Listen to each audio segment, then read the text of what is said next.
Hi, everybody, and we're doing a roadie today. We're taking the show on the road. We're up at the Koyer Field press box for this edition of Bengal Magazine. And on the show, Ray Shadowens, the cross-country coach for the Bengals. Ray is bringing along his outstanding junior runner, Ronni Kordrupel from Iroquois Central. And then Mark Howlett from men's soccer joins us. Mark's team 13th ranked in the nation. And Mark is bringing along Luke Pavone. And then we're going to talk a little football. Jerry Boys joins us for a quick segment. We'll also have Bengal Update with Boy Wonder, Patrick Smith, and of course the Athlete of the Week. So stay with us. We're going to talk a little cross country when we return.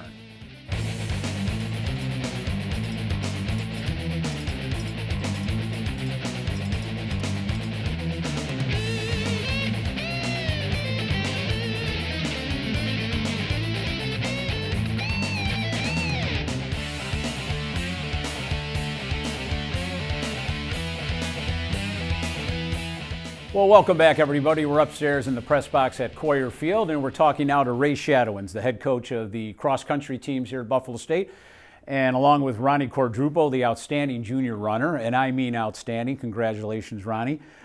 You're welcome.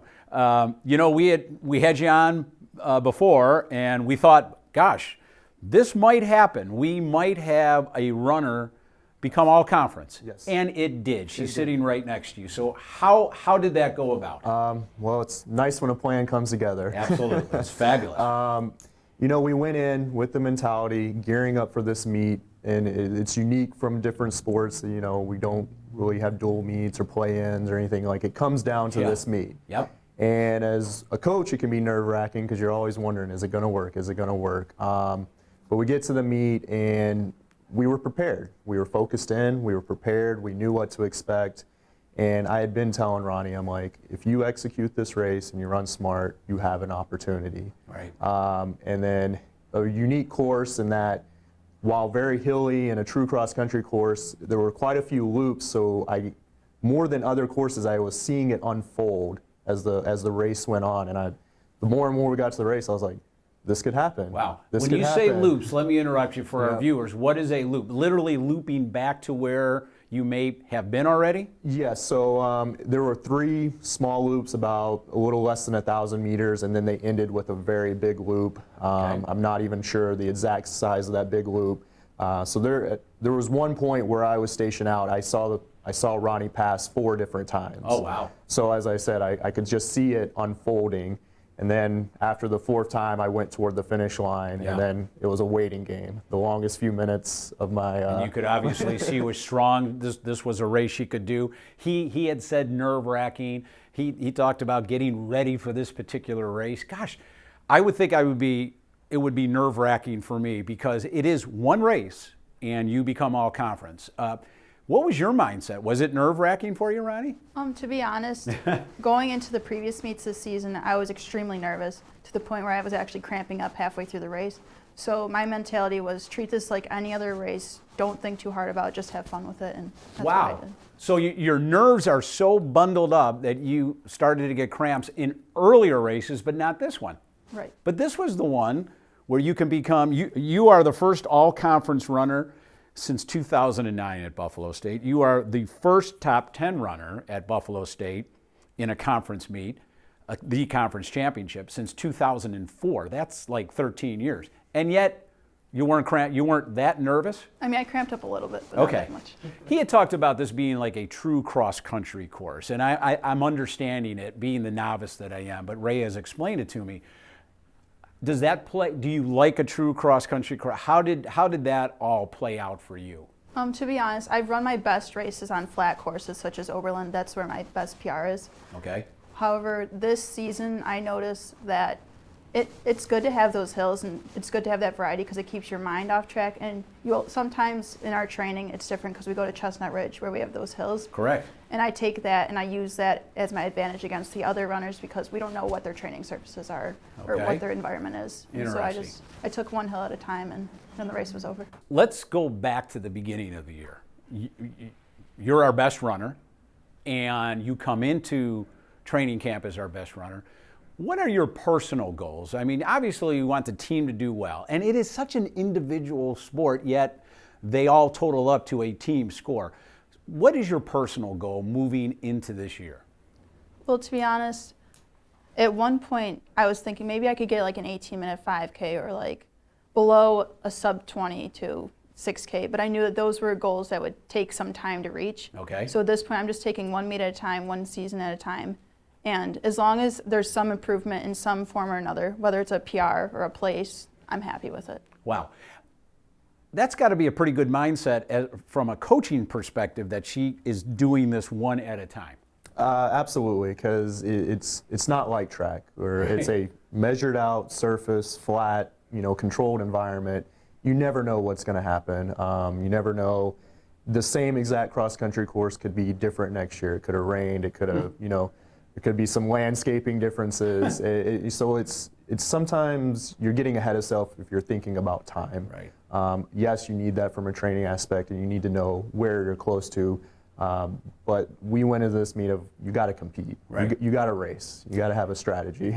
It's fascinating, the training, at least to me, that you're out there by yourself running every day in one form or another, time, but you're out there by yourself running. Our daughter once said, I'm done swimming because all you do, Dad, is swim. I mean, that's all you do.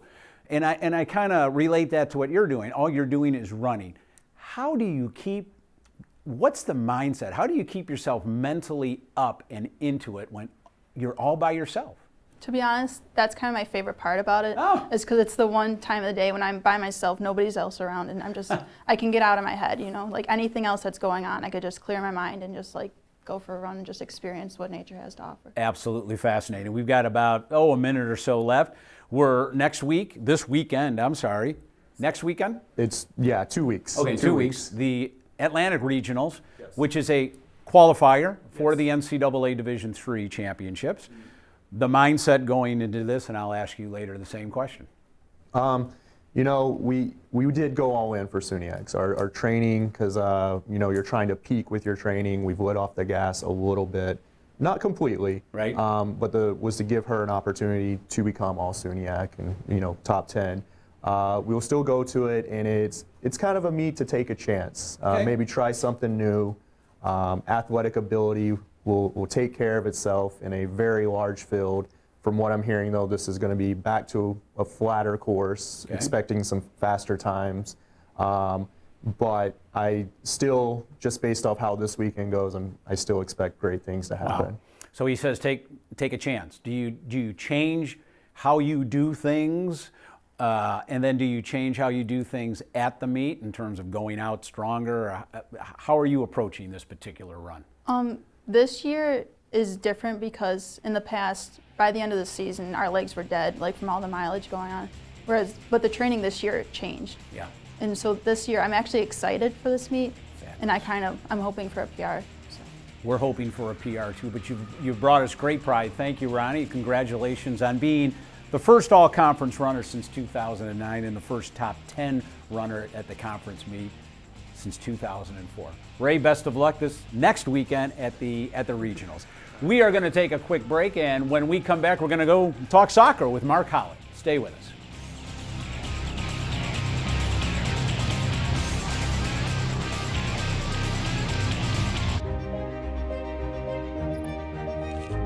No matter who you are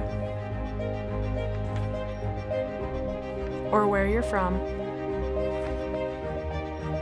you are welcome here. Tú eres bienvenido.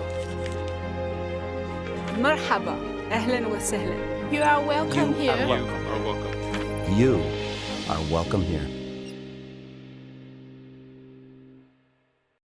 Hi, I'm Victor Powell, and I'm a junior from the men's soccer team. My hometown is Clarence, New York. My favorite food is steak.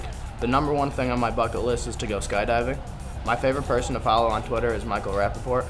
If I could practice with any professional athlete, it would be Hoodie Mello. Well, congratulations are going out to Connor Mergler, this week's Athlete of the Week, the senior swimmer. Had a fantastic weekend with, he was part of 6 first-place finishes in a tri-meet with University of Rochester and ECC, and a dual meet against Monroe Community College. In Friday's tri-meet, Connor won the 100 free with a time of 47 seconds, claimed the 200 free in 1:45.67, and then swam a leg of the winning 400 free relay.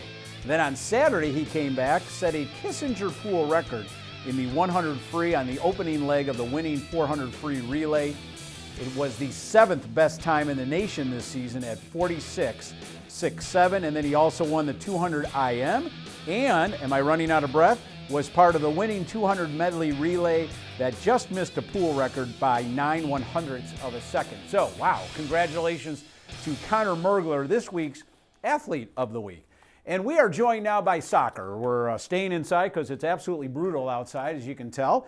But Mark Howlett joins us, the head coach of the Bengals, bringing along Luke Pavone, his outstanding senior. And gentlemen, what a great year. First of all, congratulations on a terrific season. It's not over yet. We will continue to talk about that a little bit. But at 14-1-3, 1 win shy of tying the school record for most wins. And I may add, we've been playing soccer here since 1935. So that's 80 years. Not too shabby. Truly one of the great seasons in soccer history at Buffalo State. We're sitting here talking about it now, but in August, a few months back, what was your mindset? Did you think you'd be here talking about a 14-1-3 record? To be perfectly honest, probably no. Obviously, I had massive expectations with the group, and obviously goals in trying to get to not only, as far as we could in the SUNY, but a national tournament. I didn't know what the win total would look like, but where we're at right now is pretty impressive. It's very impressive. And Luca, let me ask you the same question. It's your final year. You're coming into camp in August. What was your mindset for this season? Yeah, I'd agree with that. I mean, we didn't expect to have this many wins, but like you said, we set the goal that the national tournament and going in the SUNY is what we really wanted. Right. So I think that at the end of the year, we got the job done, but we're not done yet, Not done yet. It's interesting. I see the student athletes in the hallway, and I talk to them. You staying healthy? You staying healthy? You staying healthy? And we can laugh about that. But in years past, injuries have crept up on this team. And I find that, besides great coaching, I mean, one of the keys was you were healthy this year. And talk a little bit about that, what that means in terms of the chemistry of the team and not moving people around, et cetera, et cetera. Yeah, I think that the guys as a whole really bought into taking care of their bodies more. They were in the training room a lot more, rolling out, getting treatment, getting prehab stuff, doing the stretching. So they really took a professional mindset about taking care of themselves. And then I just think that we did a lot more to preserve their bodies. Talk to me about that a little bit. We were doing yoga twice a week. Very good. Which we were fortunate enough to have one of our alumni partners come in and do that for us. So that was incredible. And we were also doing a lot more rolling out and a lot more in Sean's room, which led by Sean Roberts, our head athletic trainer, that were able to get the guys not only physically ready, but mentally ready to go out onto the turf. You're nodding your head up and down. You kind of, and you've had your share of little bumps and bruises, as they say. So, I mean, this all as a whole helped you as a student athlete? Yeah, I remember meeting with him actually before the season started, and one thing we touched upon was really making sure we got the right regeneration to our muscles and the whole process. So, like you said, Sean Roberts has been a massive help for the whole team, and especially for me. It might be just me, but I sense that the team was buying into this, that they knew that they had an opportunity to do great things here. In the locker room, did you sense that this team had the wherewithal in their heads that we can do great things here? Yeah, the locker room's been awesome this year. We have such a diverse group of guys, and the fact that we can all come together as one is so amazing. Finest game of the season so far? For me, it would have to be Cortland here. And that for? Because the last 2 years they've ended our season, so there's that piece of it, and just because they are one of the best teams in Division III. They were ranked, I think, at 7 at the time? So yeah, 6th or 7th at the time. I mean, they've been to Sweet 16s, Elite 8s over the last few years, so they are one of the elite programs out there. And we're fortunate enough and unfortunate enough that we have to see them every year. Absolutely. Because we're fortunate enough because we are capable of knocking them off. There you go. So when that happens, and when that happened here in October, it was a wonderful feeling. It really was. Finest game. I'd have to agree with Cortland. You know, it's just being on the team experience in the last 2 years of them knocking us out and us not being able to get results against them. It was just a really good feeling in general that everyone worked so hard to get. Very cool. Finest moment. Oh, I mean, there's been a few, just because there's been important moments in certain games where people have stepped up and made a great tackle or a great save or a winning goal. Mm-hmm. You know, for me, the finest moment is sitting at the hotel at Plattsburgh for breakfast one morning and just watching these guys interact with each other. Very cool. And seeing just the bond and the camaraderie they had, and the love for one another and the brotherhood that they had, that really made me feel that we're doing something special. You brought the right people on board. Finest moment? It's tough because there's so many of them within a long season, but for me, finest moment would have to be Brock's goal against Alfred. He just scored an absolute stunner of a goal, and it was pretty incredible to be a part of. One you'll remember. Season's not done, Coach. What's the next? What do we do now? We sit and wait. We sit and wait. Yep, we've got some days here ahead of us where we will go about our business the way we would if we knew for certain we'd have a game, and we'll wait for the selection show to see if Buffalo State's name's pulled out of that hat. Very good, men. And that selection show, I believe, is Monday when the NCAA announces the Division III tournament. Again, congratulations on a great season. We'll keep our fingers crossed. Let's move on for a couple more. How about that? We're going to take another quick break, and when we come back, Jerry Boys in football. Stay with us.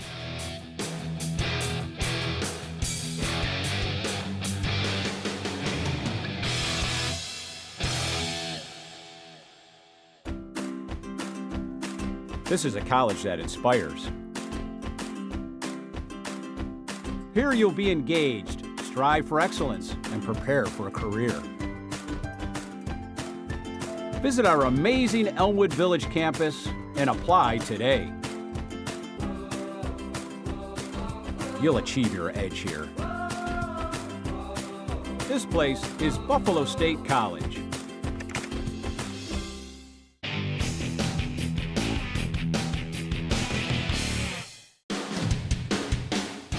Hello everyone and welcome to Bengal Update. I'm Patrick Smith with a look at upcoming events surrounding Buffalo State Athletics. Men's soccer suffered a 2-0 defeat to visiting Geneseo in the SUNY quarterfinals to bring its record to 14-2-3.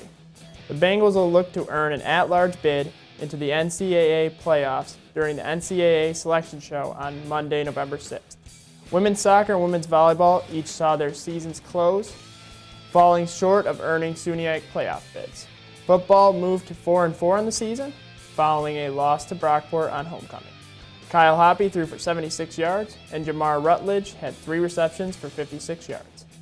Buffalo State will next visit Hartwick on Saturday, November 4th for an Empire 8 showdown at 1 p.m. Buffalo State's men's and women's cross-country teams each placed 9th out of 10 teams at SUNY Championships, where Ronni Kordrupel earned SUNY All-Conference second-team honors, placing 10th out of 101 runners. Cross-country returns to the course on Saturday, November 11th, when it competes at the NCAA Atlantic Regional in Houghton, New York. The men's swimming and diving earned 2 victories last week, winning 171-51 over Erie Community College and a 153-82 win over Monroe Community College. Connor Mergler led the way for the Bengals by being involved in 6 first-place finishes. The women's swimming and diving were led by Kelly Lidner, who swept the weekend's diving events. Buffalo State will next compete on Saturday, November 4th as it hosts Alfred State for a 1 p.m. meet. Men's hockey opened up its season with a 4-3 win over Nichols in the home opener. Anthony Pizarro scored twice and Michael Anthony Guerrera added 3 assists.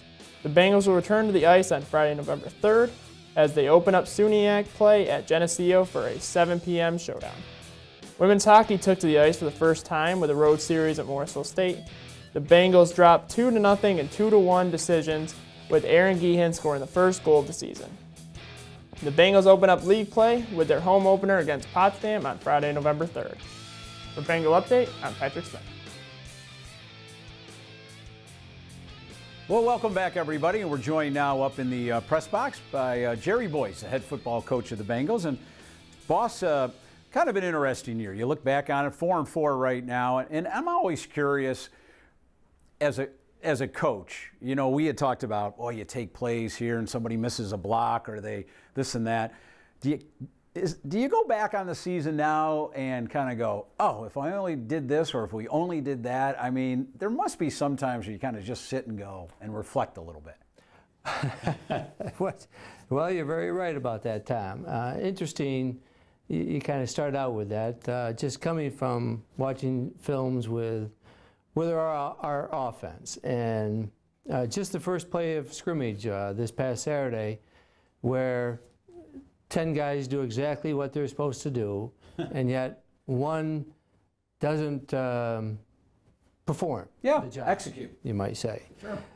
Execute is a very good word, and that blows up the play. So it looks like a bad play, and yet if everybody had done their job, we would have had a very successful play. And that's what is not seen. That people say, well, geez, what a terrible play call that was. And yet, it was a very good play call. It was the right play for the defense that we were facing. And yet, all it takes is one guy. Sure. And that's why, you know, because there's 11 men out on the field, I've said, and of course I'm biased a little bit being a football coach, but it is the greatest team sport there is because it takes all 11 on every play. Absolutely. And all it takes is one breakdown, and you have a bad play. Right. And it's kind of defined, that play had kind of defined our season from an offensive standpoint, and in all three phases. It's always, we're not quite there. Yeah. And that's the little points of football. Boy, that would just absolutely frustrate the you-know-what out of me, but that's why I'm not a coach. We had talked off camera about the offense. You know, you're an offensive guy. You're running the offense, calling the plays. You had casually said, well, we're not holding up our end of the bargain. And I think our meant offense. Why don't you explain to the viewers what you meant by that comment? Well, as you know, Tom, three phases of a football game, and that's the kicking game, the offense, defense. And we say we have a goal that we can never lose the kicking phase. And only one time this week have we lost the kicking game. Sometimes, you know, you may not play well offensively, but the defense really just carries the day. You win the kicking game, you win a game. The next week, it might be just the opposite. Okay. Defense is struggling, but the offense really picks up. And we've had examples of that this year. In the last 2 weeks, our defense has been on the field more than they should. Okay. We haven't, as I said, lived up to our end of the bargain on the offensive side to help the defense, even with you know, the encouragement, you might say, because you feed off of each other's play. Okay. And defense has a big play. Boy, the offense is just ready to go. And the offense scores and does those things that it feeds, the defense feeds on that. And we haven't had that really in the last couple games in particular. We just haven't had that. And it's frustrating. And I know the players are frustrated as well. Yep. I look at statistics and they are, you know, you can do anything you want with numbers. You can twist them, turn them, massage them, any way you want to look at them.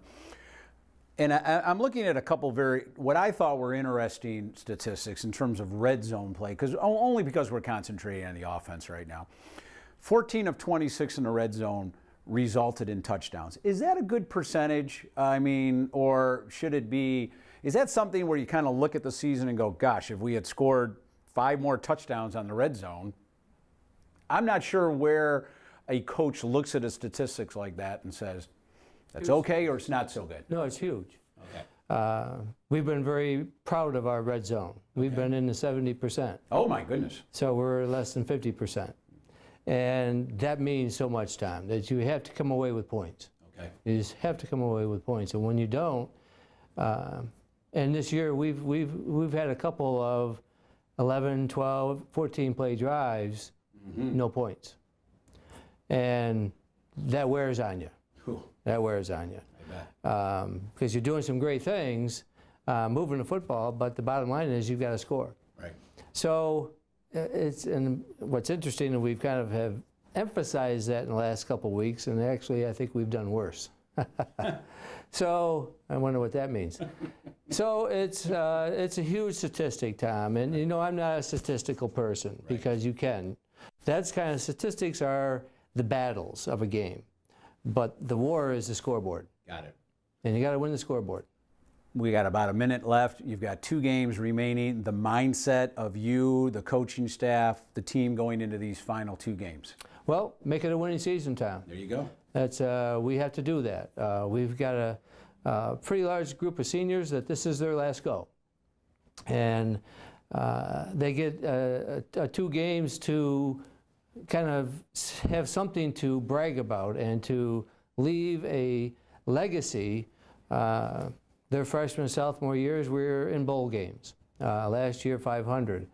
This year, we wait and see. We got pride. But it is all about the memories that they make, and I talk about that all the time. Is do it so that you have special memories. Don't look back years down the road, or even tomorrow, with regret. Geez, I wish I had, or those types of things. So they've got 2 weeks left. Yep. And I hope they make it positive. Great. Jerry, thanks for being on the show. Appreciate it. Best of luck the final 2 weeks. We're going to wrap it up here in the press box at Koyer Field, but I do want to thank our intrepid staff here, John and Kenny from Creative Media Services, for coming up and setting out this fantastic studio. We're going to see you again in 2 weeks for more Bengal Magazine.